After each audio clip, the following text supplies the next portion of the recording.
पण जिथे अत्याचार होत आहेत त्यांना आपली धमक दाखवण्याची आज गरज आहे आणि त्याच्यासाठी आपण काय करणार आहोत. कारण काल आमच्या खासदारांनी माननीय पंतप्रधानांच्या भेटीची वेळ मागितली होती पण त्यांना ती नाकारण्यात आली. त्यांनी सांगितलं होतं की रितसर आपण जाऊन पंतप्रधानांना एक पत्र द्यावं आणि त्यांचे व्याप खूप आहेत. त्यांना खूप खूप देशांमध्ये फिरायचं असतं, जगभर फिरायचं असतं, भाषणं द्यायची असतात. तर कदाचित त्यांच्या नजरेत बांगलादेशामध्ये होणारे हिंदूंवरचे अत्याचार लक्षात आले नसतील, जसं मणिपूरचे आलेले नाहीत. तसंच हिंदूंवरचे अत्याचार बांगलादेशात होत आहेत, मंदिर जाळलं जाते, आणखीन काय काय होते, संपूर्ण सगळ्या काय बातम्या येत नाहीयेत. तर केंद्र सरकारने तात्काळ काय पावलं उचलणार आहेत हे स्पष्ट केलं पाहिजे.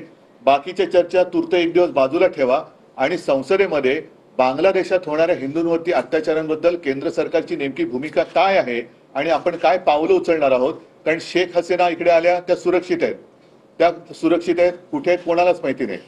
पण तिथे असलेले जे सारे गोरगरीब हिंदू आहेत ते मात्र रोज अत्याचार भोगतायत. त्यांच्याबद्दल आपण काय करणार आहोत हे त्यांनी सांगायला पाहिजे. आणि जसं बांगलादेशामध्ये इस्कॉनचं मंदिर जाळलं, मला खरं म्हणजे आश्चर्य वाटलं, अर्थात संतापही आलाय की 2 बातम्या, कदाचित ही मंदिरं एवढी महत्वाची नसतील त्यांच्यासाठी, पण ही कालची बातमी आहे सकाळमधली. मंदिराच्या जमिनीवरती सिडकोचा डोळा. हे कुळांचे भूखंड कोणाला मिळणार. आता सध्या भूखंड कोणाला एकालाच मिळत आहेत, तर हा सुद्धा भूखंड जो आहे सिडकोचा, हा सुद्धा त्यांनाच जाणार आहे का.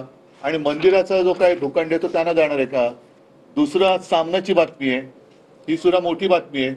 गेल्या 80 वर्षापासून दादर रेल्वे स्टेशनच्या इथे असलेलं हमालानी बांधलेलं, जो हमाल कष्ट करतो त्या हमालानी बांधलेलं मंदिर गणपतीचं आणि हनुमानाचं हे भाजप सरकारने त्याला नोटीस पाठवली. ती नोटीस माझ्याकडे आहे की तुम्ही रेल्वेच्या जागेवरती अतिक्रमण केले 80 वर्षापूर्वीचं मंदिर हे पाडायला निघाले. मग तुमचं कुठे हिंदुत्व, कसलं हिंदुत्व आहे तुमचं.